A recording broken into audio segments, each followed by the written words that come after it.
માધુર્ય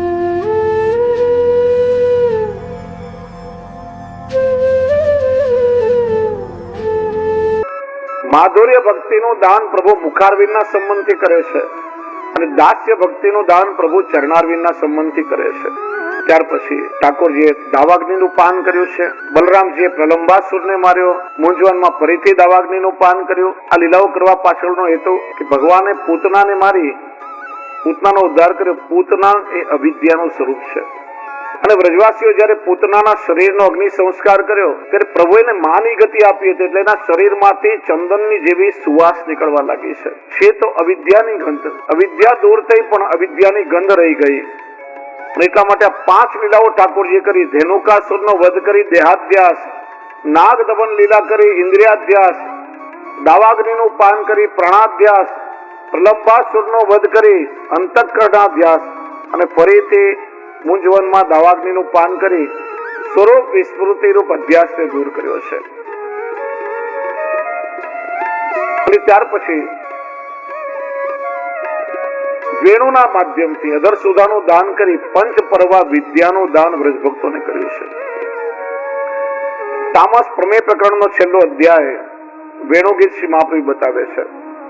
ઇત્તમ સરસ્વચ્છ જલમ પદ્માકર સુગંધિના યવિસદ વાયુના વાતમ સગો ગોપાલકોચ્યુત. વૃંદાવને અદ્ભુત શોભા ધારણ કરી છે. ગૌચારણ કરતા કરતા પ્રભુ વૃંદાવનમાં વિહાર કરી રહ્યા છે. જો આપણે ત્યાં ઠાકોરજીના જાવનીના પદો પણ છે ને આવનીના પદો પણ છે. ઠાકોરજી નંદાલયમાંથી ગાયો ચરાવવા પધારે ત્યારે એમની શોભા કેવી હોય અને સાયંકાલે ગૌચારણ કરીને પાછા પધારી રહ્યા હોય ત્યારે પ્રભુના મુખારવિંદની શોભા કેવી હોય. મસ્તકનો કેશનો જોડો ખુલી ગયો છે. વાંકડિયાળા કેશોની લટો મુખારવિંદ પર આચ્છાદી છે. જેમ કમલ પર ભ્રમર એનું આસ્વાદન કરવા બેસે. ગાયોની ખરીની રજથી આખું શ્રીઅંગ મંડિત થયેલું છે. અદ્ભુત શોભા લાગી રહી છે અને વ્રજભક્તો આ સ્વરૂપનું દર્શન કરવા માટે આતુરતાથી પ્રતીક્ષા કરે છે. કોઈ તમને એક પ્રશ્ન પૂછું. કોઈ માણસ એકદમ પરસેવે રેબઝેબ હોય, આખા શરીર પર ધૂળ લાગેલી હોય, એ સુંદર લાગે કે બિયામણો લાગે? કેવો લાગે? બિયામણો લાગે ને. ઠાકોરજીનું સ્વરૂપ અદ્ભુત સુંદર લાગી રહ્યું છે. એનું કારણ શ્રી મહાપ્રભુજી કહે છે કે આપણે પરિશ્રમ કરીને પરસેવો પાડીએ ને એ આપણા પોતાના માટે, પણ ઠાકોરજીનો જે પરિશ્રમ છે ને એ ભક્તને આનંદનું દાન દેવા માટે છે અને એટલા માટે અધિક શોભા આપે છે. ઠાકોરજી વૃંદાવનમાં પ્રવેશ કર્યો. વૃંદાવનના અનેક અર્થો બતાવ્યા. વૃંદાવન એટલે વ્રજનું એક વન, વૃંદા એટલે તુલસી, વૃંદાવન એટલે તુલસીનું વન, વૃંદા એટલે સ્ત્રી, વૃંદાવન એટલે સ્ત્રીઓનો સમૂહ અને વૃંદાવન એટલે ભક્તનું અંતઃકરણ. ભગવાન ભક્તના અંતઃકરણમાં ક્યારે પ્રવેશ કરે? કે જ્યારે ભક્તનો સ્નેહ વિશુદ્ધ હોય, લૌકિકમાં ક્યાંય ન પંટાયું હોય, એવા વિશુદ્ધ સ્નેહને પ્રભુ અંગીકાર કરે છે. સૌથી પહેલા ઠાકોરજીએ વેણો કૂજન કર્યું. કૂજન એટલે કોયલની જેમ ટહુકા અસ્પષ્ટ નાદ ગોપીજનોમાં આસક્તિ જગાવી. જો ઠાકોરજી ગૌચારણ કરવા વનમાં પધાર્યા છે અને ગોપીઓ પોતાના ઘરમાં છે, પણ પ્રભુની નિકટતાને કૃપાથી ગોપીઓને 2 સિદ્ધિ મળી છે: દૂરદર્શન અને દૂર શ્રવણ. ટેલિવિઝન, ટેલિફોન, રેડિયો, સેટેલાઇટ બધું હમણાં શોધાયું. મેં કહ્યું ને, આપણું વિજ્ઞાન બહુ વિકસિત હતું. મહાભારતનું યુદ્ધ ચાલી રહ્યું હતું ત્યારે એનું પ્રસારણ સંજય ધૃતરાષ્ટ્રને કરતા હતા. એમ ઠાકોરજી ગૌચારણ કરવા વનમાં પધારે ત્યારે પ્રભુ શું લીલા કરે છે ઘેર બેઠા ગોપીઓને દેખાય. પ્રભુ વેણુનાદ કરે કે જે વાર્તાલાપ કરે એ ઘેર બેઠા ગોપીઓ સાંભળે. આસક્તિ જગાવી. પછી વેણુ ગાન કરી અલૌકિક કામ જગાડ્યો. સ્મર વેગ થવા લાગ્યો, તીવ્ર સ્મરણ થવા લાગ્યું. પ્રભુનું વર્ણન કરવું છે પણ ગોપીઓ ના કરી શકે અને સમયમાંનો સુખદેવજી ગોપી ભાવ ધારણ કરી અને બરહા પીડમ નટવરવું પહેલા શ્લોકનું ગાન કરે છે. પછી ઠાકોરજીએ વેણુ રવ કર્યો. રવ, ર અગ્નિ બીજ છે, વ અમૃત બીજ છે. વેણુ રવ કરી એક સાથે વિપ્રયોગ અને સંયોગનો અનુભવ કરાવ્યો અને હવે ગોપીઓમાં સામર્થ્ય આવ્યું. વર્ણન કર્યું. અક્ષણવતામ ફલવિદમ ન પરમ વિદમ. હે સખી, જો અક્ષણવતામના 2 અર્થ બતાવ્યા. અક્ષણવતામ એટલે નેત્રનું ફલ અને અક્ષણવતામ એટલે ઇન્દ્રિયોનું ફલ. વ્રજપતિ શ્રી કૃષ્ણનું વાંસળી વગાડતું મુખારવિંદ, એના દર્શન જો આ નેત્રથી ન કરીએ ને તો આ નેત્ર ધારણ કરવા વ્યર્થ છે. આ કાનથી જોઈને વેણુનાદ શ્રવણ ન થાય, એના વચનામૃત ન સંભળાય તો કાન તો ખાલી શરીર પર ભારરૂપ સુપડા જેવા છે. આ જીભથી જોઈને લીલાના ગુણગાન ન ગવાય તો જીભ પણ વ્યર્થ છે. એક એક ઇન્દ્રિયોનું ફલ બતાવ્યું છે. જો વૈષ્ણવ પુષ્ટિ માર્ગમાં ગોપી ભાવ મુખ્ય છે. ઘણા અજ્ઞાની મૂર્ખાઓ કહેતા હોય કે ગોપી એટલે સ્ત્રી, પુરુષોનું કામ નહીં, પુષ્ટિ માર્ગમાં તો સ્ત્રીઓનું કામ. વાસ્તવમાં ગોપી એ કોઈ જાતિવાચક શબ્દ નથી. પુરુષ હોય કે સ્ત્રી હોય, કોઈ પણ વ્યક્તિ હોય, ગોપીઓ જેવો કોમળ હૃદયને શુદ્ધ ભાવ ધારણ કરે ત્યારે કૃષ્ણની પ્રાપ્તિ એના માટે સુલભ થઈ જાય છે. ગોપી એ ભાવવાચક શબ્દ છે. અને ટીકાકારોએ અર્થ બતાવ્યા. જેમ સંસ્કૃતમાં ગો શબ્દના અનેક કરતા, ગો એટલે પૃથ્વી, ગો એટલે ગાય, ગો એટલે વેદ, ગો એટલે ઇન્દ્રિયો. ગો ભી પાતી ઇતિ ગોપી. ગો એટલે ઇન્દ્રિયો, પી એટલે રક્ષા કરવી. જેમણે લૌકિક વિષયથી પોતાની રક્ષા કરી પ્રભુ સાથે જોડી, એટલા માટે ગોપી. ગોપન શીલા ઇતિ ગોપી. પોતાના હૃદયનો ભાવ હૃદયમાં ગોપ્ય રાખ્યો. જ્યાં ત્યાં કોઈની આગળ નથી ગયો. કેમ કે જો અપાત્રની આગળ હૃદયનો ભાવ પ્રગટ કરે તો પ્રગટ કીએ રસ જાય. એ ભાવ હૃદયમાં ગોપ્ય રાખ્યો, એટલા માટે ગોપી. અને ત્રીજો બતાવ્યો ગોભી પીબતી કૃષ્ણ. ગો એટલે ઇન્દ્રિયો, પી એટલે પીવું, પાન કરવું. જેમણે પોતાની એક એક ઇન્દ્રિયોથી અલૌકિક ભગવદ રસામૃતનું પાન કર્યું, એટલા માટે ગોપી. ગોપી ભાવ છે. અને એટલા માટે કે ગોપી પ્રેમ કી ધ્વજા, जिन्हें कियो शाम अपने बस उर्धर शाम भुजा. ગોપી ભાવથી પ્રભુને ભજવાના છે. ત્યાં સ્ત્રી કે પુરુષની વાત નથી. તે રીતે ઠાકોરજી જયારે ગૌચારણ કરવા પધારે, એવમ વિદા ભગવતો યા વૃંદાવન ચારીણ વર્ણયંત્યો મિતો ગોપ્ય ક્રીડા તન્મયતામ. સુખદેવજી કહે છે, ગોપીઓ એકબીજામાં તન્મયા બની પ્રભુની લીલાનું ગાન કરી અને વિપ્રયોગનો અનુભવ કરે. 22મા અધ્યાયથી તામસ સાધન પ્રકરણ શરૂ થયું. કે છે એકવાર ગોપીઓએ રાધારાણીનો પાલવ પકડીને ઉભા રાખ્યા. રાધારાણી ઉભા રહો, અમારે એક પ્રશ્નનો ઉત્તર આપતા જાઓ. કોણ ગોર તે પૂજી રાધે, કોણ ગોર તે પૂજી. તમે કઈ ગોરમાનું પૂજન કર્યો કે પતિ સ્વરૂપે કૃષ્ણ મળ્યા? અમે તો ઘણી ગોરમાઓ પૂજી, અષાઢમાં પૂજી ને શ્રાવણમાં પૂજી. લૌકિકમાં જોઈતો તો એવો પતિ ના મળ્યો, જોઈતો તો કેસરીઓ ને મળ્યો, સાંભળ્યો. તમે કઈ ગોરમાનું પૂજન કર્યું? તે કહ્યું યમુના ગોરતે પૂજી, મેને યમુના ગોરતે પૂજી. મેં યમુનાજીનું પૂજન કર્યું અને એમની કૃપાથી ઠાકોરજી મળ્યા. ત્યારે હેમંત ઋતુના પ્રથમ માગસર માસમાં 5 વર્ષના કુમારિકા ગોપીજનોએ યમુનાજીની શીખતા, જો વાલુકા એટલે સૂકી રજ અને શીખતા એટલે ભીની રજ, એમાંથી કાત્યાયનીની પ્રતિમા બનાવી અને કાત્યાયની સ્વરૂપે શ્રી યમુનાજીનું અર્ચન કર્યું અને ફલ સ્વરૂપે એમને ઠાકોરજી મળ્યા છે. કાત્યાયની મહાભાગે મહાયોગીન્યધીશ્વરી નંદ ગોપ સુતમ દેવી પતિ મેં કુરુતે નમઃ. ત્યાર પછી ક્ષીર હરણ લીલા કરી કૃપાનું દાન કર્યું. ઠાકોરજીએ વૃક્ષની પરોપકારિતા સમજાવી. ખરાર્થમાં વૃક્ષ વૈષ્ણવ છે, પરોપકાર ધર્મના આચાર્ય છે. આજે માણસે પોતાના સ્વાર્થ માટે જંગલો ઉજાડી નાખ્યા, વૃક્ષો કાપ્યા, છતાંય 12 અવસ્થામાં વૃક્ષ માણસ પર કેટલો ઉપકાર કરે છે. એટલે કે ભાઈ વૈષ્ણવા વૈ વનસ્પત્ય.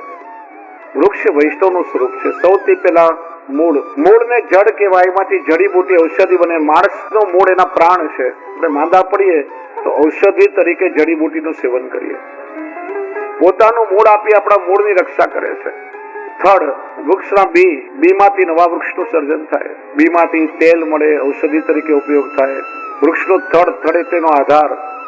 ગ્રામ્ય વિસ્તારમાં આપણું મકાન બનાવવા ઘરના થંભ તરીકે આપણે વૃક્ષના થડનો ઉપયોગ કરીએ છીએ. પોતાનો આધાર આપી આપણા ઘરનો આધાર બને છે. વૃક્ષની છાલ, છાલ એટલે વસ્ત્ર કહેવાય. સંન્યાસીઓ જે વલ્કલ વસ્ત્ર પહેરે વૃક્ષની છાલમાંથી બને. વૃક્ષના પાંદડા, પાંદડા એટલે શોભા. આપણે ત્યાં વાર તહેવાર ઉત્સવ હોય તો ઘરની શોભા માટે પાંદડાનો તોરણ તરીકે ઉપયોગ કરીએ. પોતાની શોભા આપી આપણા ઘરની શોભાને વધારે છે. પછી વૃક્ષના ફૂલ, ફૂલ એટલેનો શિંગાર. વેણી, ગજરો કે પુષ્પની માળા માટે આપણી સુંદરતા વધારવા આપણે પુષ્પનો ઉપયોગ કરીએ. પોતાની સુંદરતા આપી આપણી સુંદરતાને વધારે છે. પુષ્પની સુગંધ, પોતે ભઠ્ઠીમાં ઉકળે, પોતાનું અસ્તિત્વ ખલાસ કરી નાખે, પણ અત્તર બનીને પોતાની સુગંધ આપે અને આપણા તનની દુર્ગંધને દૂર કરે છે. પછી વૃક્ષના ફળ, ફળ એટલેનું સંતાન. કેમ કે ફળમાં બી થાય ને બીમાંથી વૃક્ષનું સર્જન થાય. આપણને ભૂખ લાગે ત્યારે પથ્થરનો ઘા કરીએ, પથ્થરના ઘાવ સહન કરીને પણ પોતાનું ફળ આપણને ખાવા માટે આપી દે છે. વૃક્ષનો છાંયડો, પોતે એક સ્થિત પ્રજ્ઞ ઋષિની જેમ શિયાળાની ઠંડી, ઉનાળાનો તડકો અને ચોમાસાનો અનરાધાર વરસાદ સહન કરે, પણ એની નીચે બેસનાર પ્રત્યેકને વિસામો અને શીતળ છાંયડો આપે છે. વૃક્ષના લાકડા, માણસને ભૂખ લાગે ત્યારે ચૂલો પેટાવવા માટે બળતણ તરીકે આપણે લાકડાનો ઉપયોગ કરીએ. પોતે અગ્નિમાં બળે છે, પણ આપણા પેટની અગ્નિને શાંત કરે છે. અને બળે છે એટલું નહીં, ચૂલા પર જે પાત્ર મૂક્યા હોય મેષથી મલિન થાય તો એની મલિનતા દૂર કરવા વળી પાછું પોતાની રાખ પણ મૂકતું જાય છે. ખરેખર વૈષ્ણવતા શીખવી હોય તો વૃક્ષ પાસેથી શીખો. સૂરદાસજી કહે છે, મન તો વૃક્ષન કો મત લે, કાટે તા પર ક્રોધ કરે નહીં, सींचे नहीं सने, जो कोई वापर पत्थर चलावे ताही को फल दे, आप सिर पर धूप सहते औरन को छाया सुख दे, धन धन जड़िय परम पदार्थ वृथा मनुष्य की दे. વૃક્ષોને આપણે જડ કહીએ પણ વાસ્તવમાં એ ધન્ય છે, ઉપયોગમાં તો આવે છે, પણ માણસનું શરીર સાવ નકામું છે. આપણે જીવતા તો કોઈને કામ ના લાગે, જીવે ત્યાં સુધી નડીએ બીજાને, અને મર્યા પછી આ શરીરનું પાછું આવતું નથી. પશુઓ મરે તો હાડકા ને ચર્મના પણ કંઈક એનું ઉપજે એમાંથી, પણ માણસના શરીરનું કંઈ ન ઉપજે. એટલા માટે સાચી વૈષ્ણવતા શીખવી હોય તો આ વૃક્ષો પાસે શીખો. ત્યાર પછી ઠાકોરજી યજ્ઞપત્ની ઉપર અનુગ્રહ કર્યો. ત્યાર પછી ગોવર્ધન લીલાનું વર્ણન કર્યું. સુબોધનીજી 10મો સ્કંદ તામસ સાધન પ્રકરણમાં 21 થી 24 અધ્યાય, 4 અધ્યાયમાં વર્ણન કર્યું. સૂરદાસજીએ સરસ લીલાના રૂપમાં આ લીલાનું ગાન કર્યું છે. આસો માસની નવરાત્રીના દિવસો શરૂ થયા. ઇન્દ્ર યાગની તૈયારીઓ થવા લાગી. ગ્રંથાલયમાં સુંદર પકવાનો સામગ્રી બની રહી છે. પ્રભુ 7 વર્ષના થયા છે. ખેલતા ખેલતા પધાર્યા, માના ખોળામાં બિરાજ્યા તો મૈયા, મને બહુ જોરથી ભૂખ લાગી છે, મીઠી મીઠી સુગંધ આવી રહી છે, આ પકવાન મને જમવા દે. માં કે બેટા, આ દેવને ધરવાનું નૈવેદ્ય છે, આપણાથી ન લેવાય, આપણું ઉચ્છિષ્ટ દેવને ન ધરાય. મેં કોણ દેવ છે, શા માટે આપણે એનો યજ્ઞ કરીએ છીએ? 2-4 વાત માને પૂછી. મૈયાએ સમજાવ્યું, પણ વિચાર્યું કે માને તકલીફ નથી આપવી. નંદાલયમાં નંદરાયજી સભા ભરીને બેઠા છે આંગણામાં, ખૂણામાં જઈને બિરાજ્યા. પૂછવા લાગ્યા, બાબા મૈયા કહેતી હતી ઇન્દ્ર આપણો દેવ છે, એને રાજી રાખવા માટે આપણે દર વર્ષે ઇન્દ્રયાગ કરીએ છીએ, શા માટે આપણે આવું કરીએ છીએ? નંદરાયજી કે બાબા, ઇન્દ્ર છે ને એ પર્જન્યનો દેવ છે, એ વરસાદ મોકલે છે, ગાયોને ઘાસચારો મળે છે, આપણા માટે અનાજ થાય છે, એનો ઋણ ચૂકવવા દર વર્ષે આપણે ઇન્દ્રયાગ કરીએ છીએ. ઠાકોરજી વર્ણાશ્રમ ધર્મ બતાવે છે. આપણે વર્ણથી વૈશ્ય છીએ, પશુપાલન ખેતી આપણો વ્યવસાય છે, અને વેદમાં વૈશ્યોએ આવો કોઈ યજ્ઞ કરવો એવું કોઈ વિધાન નથી. આ અવૈદિક યજ્ઞ છે. અને ઇન્દ્ર આપણા પર ઉપકાર શું કરે? એ તો એની જવાબદારી નિભાવે છે. આપણા પર ઉપકાર હોય તો આ ગોવર્ધન પર્વતનો છે. 3 દેવો 3 પર્વતનું રૂપ લઈ વ્રજ લીલાનું સુખ લેવા માટે આવ્યા છે. નંદગામનો પર્વત શિવજીનું સ્વરૂપ છે, બરસાનાનો પર્વત બ્રહ્માજીનું સ્વરૂપ છે, અને ગોવર્ધન વિષ્ણુનું સ્વરૂપ છે. કૃષ્ણ સમજાવે છે કે આપણે ગાયો ચરવા જઈએ ત્યારે તળેટીમાં કોમળ ઘાસ ઉગે તો આપણા ચરણને પરિશ્રમ ન થાય, તડકામાં ગાયોને ઘાસચારો મળે. આપણને ભૂખ લાગે ત્યારે કંદમૂળ અને ફળ ઉગાવીને આપણી સેવા કરે. આપણને તરસ લાગે ત્યારે સુંદર ઠંડા શીતળ જળના ઝરણા પ્રગટ થાય, આપણી તૃષાને શાંત કરે.